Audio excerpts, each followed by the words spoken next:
ආශිර්වාදමත් දවසක් ඔබ සියලුම දයනමත් දේව වචනට අපි නැවත හමු වෙනවා. අද මාතුකාව නුඹලා වෙනුවෙන් සටන් කරන දෙවිදුන්. මොකද නුඹලා වෙනුවෙන් සටන් කරන දෙවිදුන්. දිවිතී කතාව 24 අපි බලමු.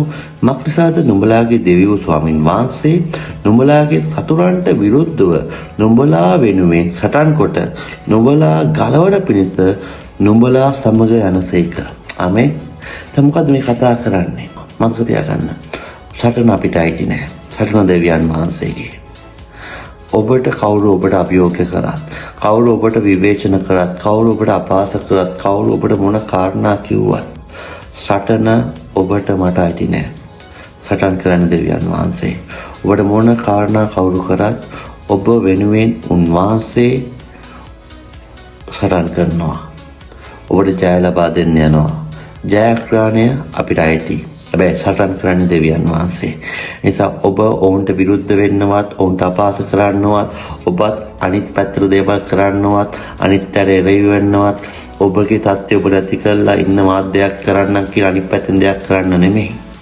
ඔබ ඉවසන්න. දෙවියන් වහන්සේට දෙන්න. ඔවුන් වෙනුවෙන් සටන් කරන්න. ඒ වගේම මෙතන කියනවා නුඹලා ගලවන පිණිස නුඹලා සමග යනසේක.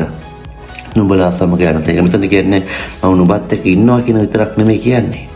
මම නුඹත් එක්ක යනවා. මම නුඹත් එක්ක එනවා.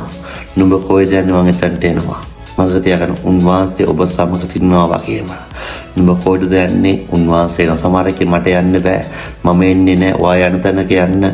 ඔයා මෙතන ඉඳන් තමයි මම වත් එක්ක ඉන්නේ කියලා කියයි.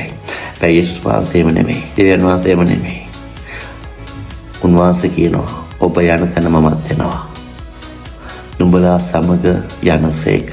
මන්ද නුඹ ගලවන පිණිස, නුඹව ආරක්ෂා කරන පිණිස, නුඹව නැගිටින පිණිස, නුඹට ජයග්‍රහණය අත්පත් කරගන්නා පිණිස, නුඹට අවශ්‍ය දේවල් ලබා දීම පිණිස මම නුඹලා සමග යනසේක කියලා උන්වහන්සේගේ වචනේ කියනවා.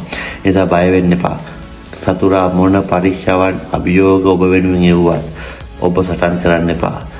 යේසුස් වහන්සේ, යාඥන් වහන්සේ ඔබ සමග යනවා. ඒ වගේම ඔබ ගලවන පිණිස උන්වහන්සේ ඔබ වෙනුවෙන් සටන් කරනවා. අපි විශ්වාස කරන්න සරණ දෙවිදුන්ගේ ජයග්‍රහණය ඔබේ. අද දවස ආශිර්වාදමත් දවසක්.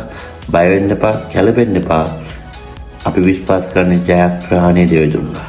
ඒ නිසා හැම කෙනෙකුටම යේසු පිටයි ආශිර්වාදමත් දවසක්. God bless you.